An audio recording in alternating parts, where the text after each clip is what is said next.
Indian navy की ताकत में एक और शानदार हथियार शामिल होने जा रहा है। यह हथियार है सरफेस गन, जिसका 60% हिस्सा मेड इन इंडिया है। भारत की एयर स्ट्राइक के बाद अब naval surface gun Pakistani navy के परखच्चे उड़ाने के लिए तैयार है। ये एक इजरायली और एक भारतीय संस्था के साथ ग्रीसी ने मिलकर करीब 2 साल में ये हथियार बनाया है। नेवल सरफेस गन की रेंज है 5 किलोमीटर और फायरिंग रेट है 120 राउंड प्रति मिनट, यानी हर सेकंड में इससे 2 गोलियां फायर होती हैं। कोस्ट गार्ड और थल सेना सेकेंडरी गन की तरह इसका इस्तेमाल कर सकती हैं। ये गन सिस्टम बेहद सटीक और विश्वसनीय है और ये भारतीय नौसेना के तकनीकी रूप से बेहतर हथियार सिस्टम के भंडार में एक बेहद अहम हथियार साबित होगा।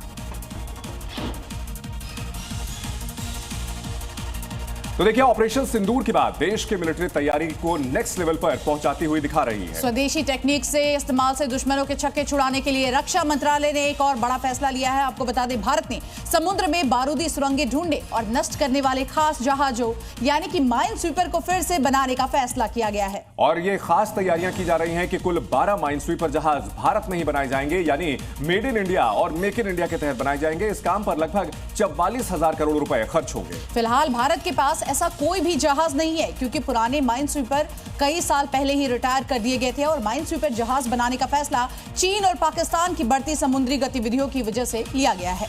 तो अब समंदर में भी भारत की जो सीमाएं हैं वो और मजबूत होंगी और इस योजना को रक्षा मंत्री राजनाथ सिंह की अध्यक्षता वाली रक्षा खरीद परिषद के सामने मंजूरी के लिए रखा जाएगा। मंजूरी के बाद भारतीय शिपयार्ड से जहाज बनाने के लिए टेंडर मांगे जाएंगे और साथ ही साथ माइन स्वीपर जहाज नौसेना के जहाज होते हैं, जिन्हें समुद्री मार्गों से, आपको बता दें, बारूदी सुरंगों को हटाने के लिए डिजाइन किया जाता है। तो देखिए, 44,000 करोड़ रुपए की लागत से समंदर में जो बारूदी सुरंगें होंगी उन्हें हटाने के लिए ये पूरा बेड़ा तैयार किया जाएगा। युद्धपोतों और व्यापारिक जहाजों के लिए मार्ग सुरक्षित रखना इसका मकसद है और जाहिर सी बात है कि इसमें भारत चाहे जमीन हो, आसमान हो या समंदर, हर जगह अपनी रक्षा तैयारियों को बेहतर करता जा रहा है।